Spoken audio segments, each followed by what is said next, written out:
Hermanos, buenas noches, bendiciones. Qué hermoso poder estar con ustedes una noche más de bendición, un tiempo más para compartir de la palabra del Señor, compartir el mensaje de salvación, compartir estos estudios bíblicos que vienen a traer sobre nosotros libertad y transformación. Estamos muy felices de poder conectarnos con todos ustedes, de poder llegar hasta sus hogares esta noche y poder celebrar juntos un estudio bíblico más. Hemos ido recorriendo libro tras libro, hemos ido conociendo más y más de la palabra y así nos encontramos hoy con un nuevo estudio panorámico de la Biblia. Un estudio panorámico de libros específicos de la Biblia que van a abrir mucho nuestro corazón, nuestra mente, todo lo que nosotros tenemos para comprender lo que el Señor quiere hacer en nuestras vidas. Les doy las gracias a los que ya se van conectando, a la gente que se va conectando, y a la gente que prepara y se prepara con su Biblia, un cuaderno de apuntes, para juntos tener este tiempo especial. Les bendigo una vez más y empezamos orando y dándole gracias al Señor, bendiciendo nuestras vidas y bendiciendo este día que Él nos ha regalado. Ahí donde estamos. Señor amado, queremos darte gracias esta noche por tus bendiciones y tu amor.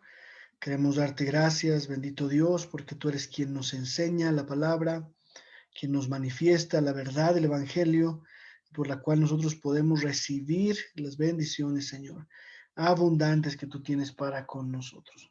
Te entregamos nuestra vida y te entregamos nuestro corazón, Señor, y te pedimos que tú puedas ministrarnos, hablarnos, Señor, totalmente, derramar de tu bendición sobre nosotros y levantarnos, Señor amado.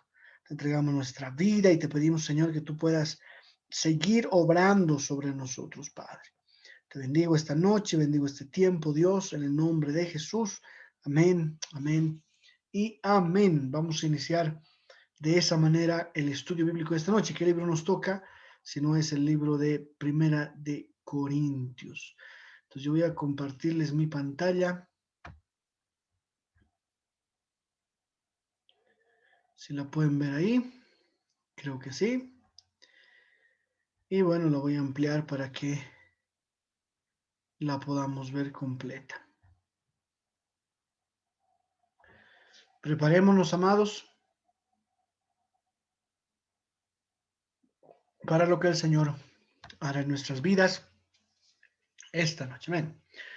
Ahí estamos con Primera de Corintios, que es el libro que vamos a estudiar esta noche. Si bien Hechos y Romanos nos han volado la cabeza de alguna manera en los conceptos claros, precisos del Evangelio, Romanos en especial, la semana pasada nos ha manifestado cosas maravillosas, tremendas, que han hecho que nuestro corazón eh, se, se, se, se llene de vigor y de amor por la santificación, por la salvación y por la fe. Eso es lo que ha hecho, transformar nuestros corazones, transformar nuestras vidas. Pero no solo eso, sino que en el proceso hemos visto cómo podemos nosotros también recibir bendiciones, recibir bendición por medio de la palabra y por medio del Nuevo Testamento, una bendición grande que viene sobre nosotros. Así que vamos a hacer lo mismo en 1 Corintios, una carta paulina también, una carta de Pablo también, que se manifiesta a nosotros. Hemos pasado el Antiguo Testamento y el Nuevo Testamento, ya estamos nosotros en el libro de 1 Corintios. 1, 2, 3, 4, 5, 6, el séptimo libro. Vamos avanzando sin detenernos en 1 Corintios y vamos a ver qué nos depara este libro. Lo primero, siempre el nombre del libro, ¿verdad? En hebreo es primera carta de Pablo a los Corintios. Es muy sencillo. En el Antiguo Testamento teníamos que revisar mucho el significado del nombre. Aquí es mucho más sencillo porque es la primera carta de Pablo a los Corintios, a la iglesia de los Corintios. En griego, primera carta de Pablo a los Corintios en sus mismos lenguajes, y en castellano, la primera epístola del apóstol Pablo a los Corintios. Así está escrito, ¿verdad? Y bueno, vamos a introducirnos en 1 Corintios. Dice, no, la disciplina nunca es divertida, ni para recibirla ni darla, pero es necesaria. Tal fue el caso de Pablo con los corintios, ¿verdad? Por un lado tenían mucho de qué jactarse, habían sido instruidos por el mismo apóstol Pablo, tenían abundancia de dones espirituales y eran tolerantes con quienes los rodeaban. Sin embargo, eran orgullosos, carnales, abusaban de los dones espirituales y toleraban el pecado flagrante, etcétera. ¿No? Vemos una disciplina que debía venir a un grupo de personas que podían levantarse y jactarse de lo que conocían, de lo que sabían, que habían sido instruidos por el mismo Pablo, pero su carácter era diferente, su carácter era orgulloso, carnal, y eran abusivos de los dones espirituales. Esta era una iglesia que supuestamente mantuvo la buena doctrina, pero solo era un conocimiento intelectual, no lo ponían en práctica. Sabían que habían sido salvados eternamente por Jesús, pero no vivían como si fueran en realidad su Señor. El autor es Pablo, fue el autor de ambas cartas a los Corintios y la carta afirma haber sido escrita por él. Y dice 1 Corintios 1, 1 y 2, dice, yo Pablo, llamado a ser apóstol de Jesucristo por la voluntad de Dios, y hermano Sóstenes, saludamos a la iglesia de Dios que está en Corinto, a los que han sido santificados en Cristo Jesús y llamados a ser santos. Durante su segundo viaje misionero, Pablo llegó a Corinto, 51 después de Cristo, y permaneció por 18 meses allí. Fecha, Pablo escribió esta carta desde Éfeso entre los años 54 al 55 después de Cristo. Corinto en esa fecha era el centro romano en Grecia y superaba a Atenas, ¿no? Era un lugar de comercio. Corinto en ese tiempo, si bien era un centro griego, tenía mucho de comercio romano y obviamente superaba hasta Atenas de Grecia en el tema de comercio, en el tema de gente, de cantidad de personas. Eso era Corinto en ese momento, ¿no? Corinto era extremadamente inmoral e idólatra.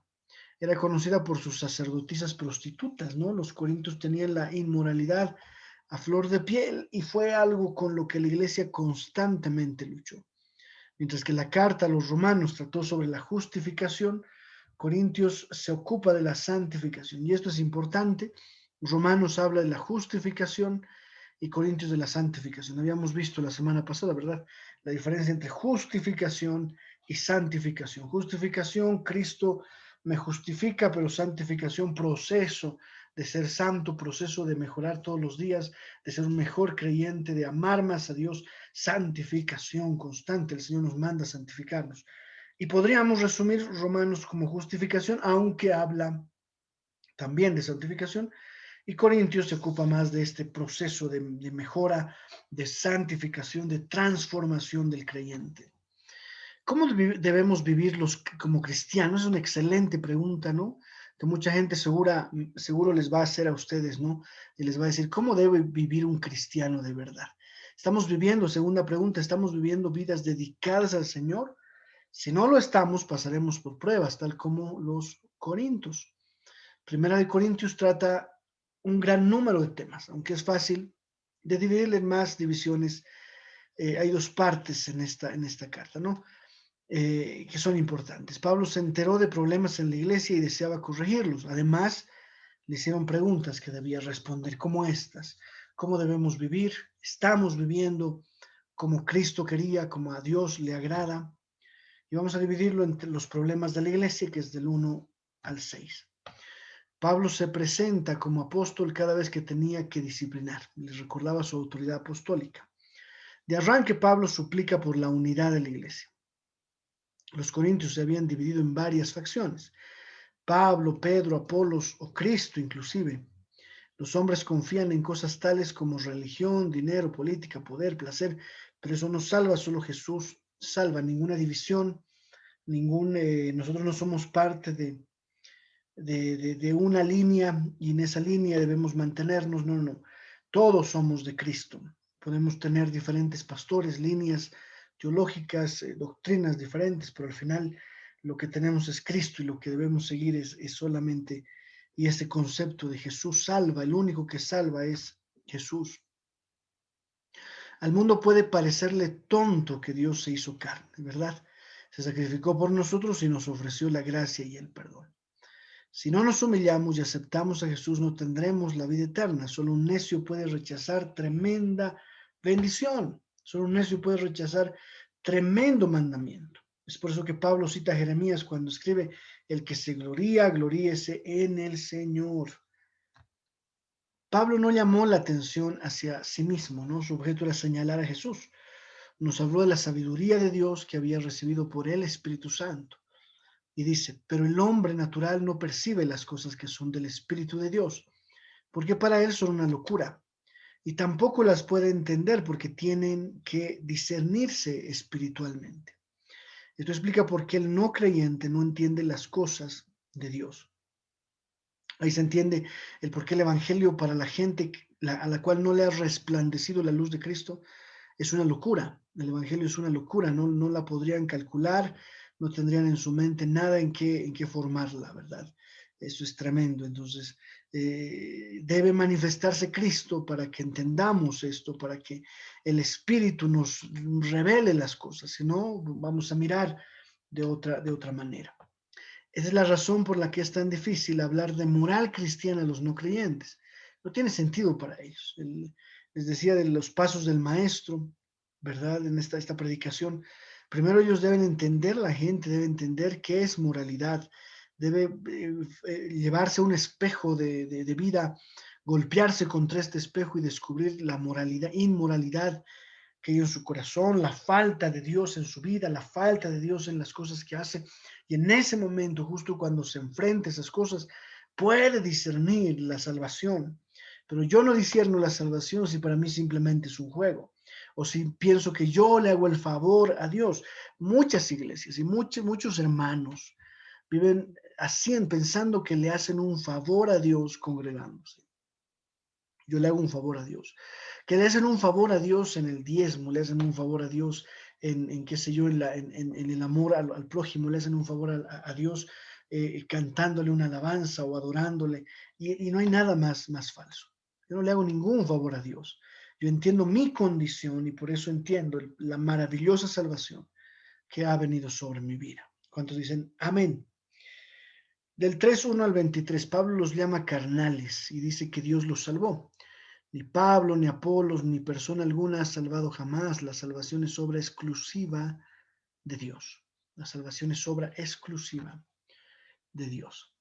Una vez salvos, hacemos la obra de Dios y de hecho un día daremos cuentas a Jesús y se determinará la recompensa que recibiremos en la eternidad. No importa de quién había escuchado el Evangelio, Jesús los había salvado sin merecerlo. Y esto debió causar que vivieran en humildad. No importa quién, de dónde te convertiste, quién te llevó el mensaje o qué persona te predicó, no, lo importante es Cristo, que Él permitió que escucharas las palabras de salvación. Sin embargo, ellos vivían orgullosos en opulencia, despreciando a los demás. Porque ¿quién te hace superior? ¿O qué tienes que no hayas recibido? Y si lo recibiste, ¿por qué te jactas como si no te lo hubieran dado? 5:1 al 13, ¿no? Inmoralidad en la iglesia. Los corintios eran indulgentes con el pecado hasta el punto que un hombre convivía con la mujer de su padre y lo toleraban. Pablo es radical y demanda que ese hombre sea echado de la iglesia para que reaccione y se arrepienta. Mira esto qué interesante. Que la iglesia les dice, bótenlo de la iglesia, ¿no? Sáquenlo. Y en este tiempo moderno no sé si eso sucedería. Cuando encontramos inmoralidades como estas, gente que es inmoral, gente que está viviendo cosas terribles, Pablo lo que ordena es sáquenlo, bótenlo. Nosotros creo que en el proceso que vivimos jamás haríamos eso. No diríamos, qué clase de iglesia es la que vota a los demás, qué clase de... Y si revisamos la Biblia, Pablo no solo en este punto, pero en muchos demanda que las cosas de Dios sean hechas bien y que sean guardadas en un principio de santificación sano y perfecto. Eso es muy importante. Y no me refiero a que se aparten del todo de los libertinos mundanos, ¿no? Pues en ese caso tendrían que salirse de este mundo. Más bien les escribí para que no se junten con los que se dicen hermanos, pero son libertinos, ávaros, idólatras, insolentes, borrachos y ladrones. Con esa gente ni siquiera coman juntos. ¿Cuántas iglesias dicen ser inclusivas y no juzgan a nadie? Todos son bienvenidos. Sin embargo, están pervirtiendo el mensaje del Evangelio de Jesucristo.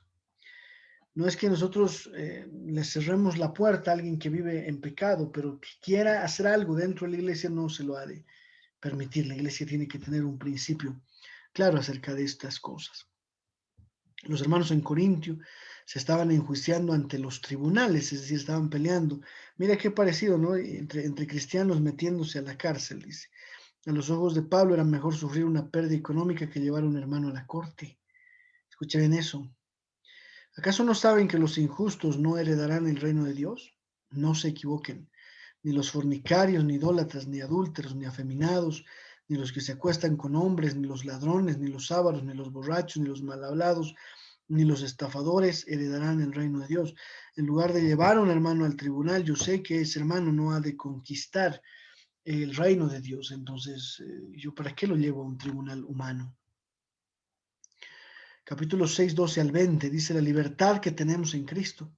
Hemos sido lavados, santificados y justificados. Ya no vivimos por las cosas del pasado ni por las del mundo. No es cierto que algún alimento o práctica nos condene al infierno. Ahora somos nuevas criaturas y nuestros cuerpos un templo del Espíritu Santo. Ahora debían de abstenerse del pecado sexual, pues es equivalente a unir el templo de Dios con una prostituta. Cuidemos nuestra vida, dice nuestra integridad, no sea que nuestro templo, nuestro cuerpo se una a perversiones y lo lastimemos y que unamos el templo de Dios con una prostituta. Palabras duras, pero que nos hablan de esto, de salir en santificación, de hacer morir lo terrenal en nosotros. Vivimos en una sociedad que es hipersexualizada. Donde quiera que vamos hay tentaciones sexuales de un tipo u otro. La razón por la que Satanás usa la tentación sexual es porque es muy eficaz. Esto no es algo inofensivo, sino adictivo y debemos ser radicales y huir. Haz lo necesario para mantenerte lejos de este pecado, pues terminará destruyéndote. La trágica historia de Ted Bundy. La gente que no haya escuchado la historia de Ted Bundy, excelente predicador, excelente hombre que llevaba el mensaje del evangelio y adulteró, ¿verdad? Y muchos pastores y líderes y gente que llevaba el evangelio. Tenemos una buena razón para guardarnos de la inmoralidad sexual, porque no han sido comprados, dice, el precio ya ha sido, porque han sido comprados, el precio ya ha sido pagado. Por lo tanto, den gloria a Dios en su cuerpo y espíritu, los cuales son de Dios. No podemos usar nuestro cuerpo ni nuestro espíritu para destruir el propósito de Dios, para maltratar el propósito de Dios, sino guardarlo absolutamente para Cristo. Estos fueron los temas que Pablo sabía que tenían que abordarse por adelantado, cosas que la iglesia de Corintio ni siquiera los consideraban como problemas.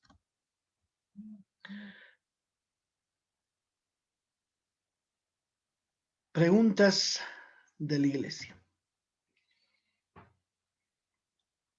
Pablo ha recibido desde la iglesia de Corinto un sinnúmero de preguntas sobre temas relevantes que pasa a responder. Pablo toca el tema del matrimonio y se dirige a todos los estados civiles, ¿verdad? Este es un tema, una pregunta en la iglesia de Corintio muy, muy fuerte. Pablo toca el tema del matrimonio y se dirige a todos los estados civiles, no solteros, casados, viudos y separados. Al soltero le recuerda que su condición le permite servir al Señor al 100%. Le dice que si no puede refrenar su pasión, que se case. Permanecer soltero es bueno, pero no es para todo el mundo. Es decir, si una persona está soltera, pero no puede refrenar sus pasiones, cásese. Y si una persona está soltera, puede servir al Señor al 100% y aprovechar su 100% en el servicio. El matrimonio es un regalo de Dios, mientras marido y mujer no se priven físicamente de sí, tienen en cada uno un protector contra la falta de autocontrol. No todo el mundo se casará, pero los que lo hagan deben permanecer casados, pues el matrimonio es para toda la vida. Si hay problemas en el matrimonio que lleven a la separación, deben de buscar la reconciliación. Aún en yugo desigual deben permanecer juntos, salvo que el no creyente no quiera permanecer casado. Si el incrédulo se separa, que lo haga, Dios nos ha llamado a la paz. Pablo nos está diciendo que vivamos tal como Dios nos llamó. Permanece en la situación que te encuentras y glorifica a Dios en las circunstancias que te ha dado. Entonces, si tú eres soltero, eres casado, en la circunstancia que estés, glorifica a Dios en esa circunstancia, mantente en esa circunstancia. Si eres soltero y tienes pasiones en tu corazón, cásate, cásate. sino porque mucha gente sí ha de permanecer soltera, van a mantenerse solteros porque quieren y pueden lograr mantenerse solteros. Nosotros sabemos que nuestro Dios es el único Dios y aquel que adora imágenes en realidad adora demonios. Tenemos libertad de participar en lo que sea, pero otros podrían escandalizarse por esto. No debemos causar tropiezo a otras personas por nuestras libertades. Dice el 8:9. Pero tengan cuidado que esa libertad que ustedes tienen no se convierta en motivo de tropiezo para los que son débiles. No seamos, no debilitemos, no hagamos tropezar a los débiles por nuestra manera de comer, por nuestra manera de hablar, en esa libertad que tenemos, dice, en la manera en que somos libres, sino busquemos siempre cuidar a los que son más débiles en la fe. Otra cosa importante es que el que adora imágenes, adora demonios. Aquel que adora un santo, no solo adora un santo y es idólatra, adora porque detrás de todo ídolo hay un demonio. Detrás de esos, los yesos que tienen en la iglesia católica o en las casas, hay un demonio detrás muy, muy fuerte. Pablo defiende su ministerio ante aquellos que dudan de su apostolado. Pablo nunca impuso su autoridad ni obligó a la gente a hacer algo. Estuvo dispuesto a humillarse y servir a los demás. Pablo es nuestro ejemplo y no queremos descalificarnos haciendo alarde de las libertades que creemos tener. Cuidado con las tentaciones, dice, así que el que cree estar firme tenga cuidado de no caer. El que esté firme tenga cuidado de no caer. Importante. A ustedes no les ha sobrevenido ninguna tentación que no sea humana, pero Dios es fiel y no permitirá que ustedes sean sometidos a una prueba más allá de lo que puedan resistir, sino que junto con la prueba les dará la salida para que puedan sobrellevarla. Qué buen verso. Dios nunca nos va a dar una prueba más allá de lo que nosotros podamos soportar. Otra cosa, todo me está permitido, pero no todo es provechoso. Todo me está permitido, pero no todo me va a edificar. Yo puedo hacer de todo, pero no todo es provechoso. Algunas cosas de las que yo decida hacer en la libertad de Cristo me van a destruir. Todo me está permitido, claro que sí, pero no todo me va a edificar, sino me va a nuevamente destruir. El cristianismo permitió, y estamos en el capítulo 11, a los hombres y mujeres adorar juntos a Dios. Pablo da consejos sobre el culto a Dios. En Corinto, la cena del Señor era una fiesta o un ágape, pero habían abusado desórdenes e incluso borracheras en la cena del Señor. Pablo escribió para dar instrucciones respecto al orden en la cena del Señor, el culto y recuerdo de la obra de Jesucristo. Pablo dice que esto recibió de Jesús. ¿No? Pablo nos enseña, y nosotros celebramos así la cena del Señor en un programa, todos juntos, porque dice que esto se llevaba a una fiesta y hacían cosas tremendamente duras, ¿no? Y muy malas. Pablo no quiere que ignoremos el uso correcto de los dones espirituales tampoco. Todos los dones son importantes y han sido dados por el Espíritu Santo para enriquecer a la iglesia y no para jactarse el individuo. Los calvinistas niegan la operación de los dones del Espíritu Santo hoy en día. Son cesacionistas. Pablo claramente señala que los dones del Espíritu Santo son para la iglesia y han sido dados para su edificación. Y al final, entre discusión y discusión de los dones que se utilizan y que se manifiestan dentro de la iglesia, nos habla de la preeminencia del amor en 1 Corintios 13. El amor es paciente, es bondadoso, no es envidioso ni jactancioso. No se envanece, no hace nada impropio, no es egoísta ni se irrita. No es rencoroso, no se alegra de la injusticia, sino que se une a la alegría de la verdad. Todo lo sufre, todo lo cree, todo lo espera, todo lo soporta. El amor jamás dejará de existir. Todo lo que hacemos debe ser motivado por el amor. Todo lo que hacemos y todo lo que vivimos debe tener un principio de amor fundamental en nuestras vidas. El amor es lo primero y va a ser lo último que quede cuando el Señor venga. Todo lo que hacemos debe ser motivado por el amor. Otra cosa fue el uso y abuso de las lenguas. El desacuerdo que rodea los dones espirituales podría resolverse si siguiéramos las instrucciones de 1 Corintios 14. Dice, la iglesia está dividida en cuanto al uso de los dones espirituales y los dones que más controversia causa son las lenguas. Existen dos palabras griegas para lenguas, ¿no? xenoglosia, idioma extranjero, y glosolalia, lenguas angelicales. Es importante distinguir entre hablar en lenguas y orar en lenguas. Hablar en lenguas requiere de interpretación. Es un mensaje público al hombre.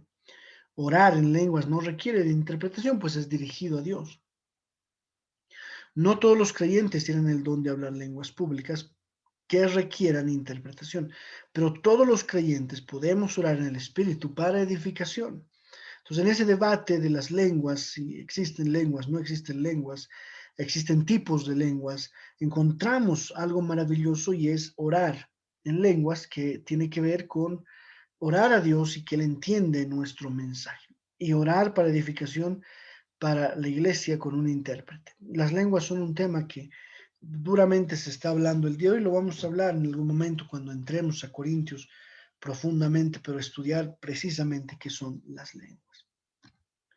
De igual manera, el Espíritu nos ayuda en nuestra debilidad, pues no sabemos qué nos conviene, y esto hemos visto pedir, pero el Espíritu mismo intercede por nosotros con gemidos indecibles. Nuestra fe se basa en un hecho simple y contundente. La tumba de Jesús está vacía. Todo lo que dijo es cierto y su resurrección lo prueba. Y un día nosotros resucitaremos a la imagen de Jesucristo. Así que, amados hermanos míos, manténganse firmes y constantes y siempre creciendo en la obra del Señor, seguros de que el trabajo de ustedes en el Señor no carece de sentido. Cuando Pablo escribió a los Corintios, estaba juntando una ofrenda de amor de las iglesias gentiles para los hermanos en Jerusalén que atravesaban por una hambruna. El creyente debe ser generoso al colaborar. Es aquí en el 16:8 donde nos enteramos que Pablo se encontraba en Éfeso al momento de escribir esta carta. También los exhorta a permanecer firmes en la fe y ser conscientes con lo que están ministrando entre ellos. Como todas las cartas de la época, Pablo termina esta epístola con una lista de saludos finales a los hermanos de la iglesia en Corinto y menciona a quienes lo acompañaban. Conclusión. Vamos a concluir este hermoso libro en un panorama, un estudio panorámico rápido. Corinto fue una iglesia orgullosa y carnal. Ignoraba tanto el pecado en sí mismos como el que había en medio de ellos. Tenían el nombre de cristianos, pero su vida no los reflejaba. Por eso Pablo tuvo que disciplinarlos para que reaccionen. Pablo estaba dispuesto a hacer lo que sea para que sus hijos en la fe caminen correctamente con el Señor. La santidad no es algo que debemos dar por sentado, Hemos sido hechos santos y debemos vivir como tales. Amamos al Señor nuestro Dios lo suficiente como para presentar nuestras vidas ante Él. Amamos a los demás lo suficiente como para no poner obstáculos en su camino. Y qué buena pregunta. ¿Existe en tu vida algún pecado que eres reacio a tratar o tienes la tentación tentación de la cual huir? ¿Hay algo que tienes que dejar para no causar más daño a otros? Son preguntas claves. Ahorita volvemos a ellas. Quiero que con eso vamos a terminar. Sea lo que sea, estamos dispuestos a caminar en obediencia humilde porque amamos al Señor Jesús, quien nos salvó. Corintios nos recuerda todo lo que Dios nos ha facilitado para poder vivir una vida victoriosa. Nos ha dado sus dones, su amor, ha prometido levantarnos de entre los muertos y darnos la vida eterna. Nuestro amor por Él es la motivación más poderosa que tenemos en esta vida. Nuestro amor por Él es la motivación más poderosa que tenemos en esta vida. Y voy a llegar a la conclusión esta noche con todos ustedes, mis amados.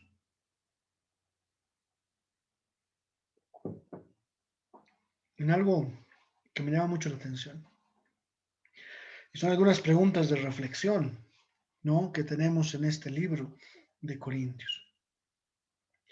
Amamos al Señor nuestro Dios lo suficiente como para presentar nuestras vidas ante Él. Amamos a los demás lo suficiente como para no poner obstáculos en su camino. Y esta tercera es muy dura, pero es muy importante. ¿Existe en tu vida algún pecado que eres reacio a tratar?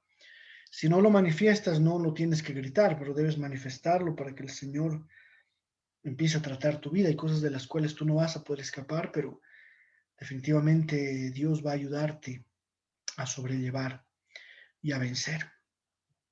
O una tentación de la cual estás huyendo y la cual está constante sobre ti. Somos tentados de nuestras propias concupiscencias, nuestras propias pasiones. Sea lo que tú estás huyendo, pero esa tentación se manifiesta constantemente sobre ti. Hay algo que tienes que dejar para no causar más daño a otros, hay algo que debes hacer para no lastimar a otras personas. Eso es importante, eso es fundamental. Yo te voy a invitar a que oremos con estas preguntas delante de nosotros y oremos para que el Señor nos dé gracia donde estemos. Señor amado, en esta hora queremos entregarte nuestro corazón. El libro de Corintios nos muestra las cosas que nos faltan, nos manifiesta el dolor que muchas veces guardamos en el corazón y que no queremos sacar, el pecado que todavía nos destruye, la tentación de la cual somos víctimas todo el tiempo, Señor, pero no por causa de las concupiscencias de nuestro ser.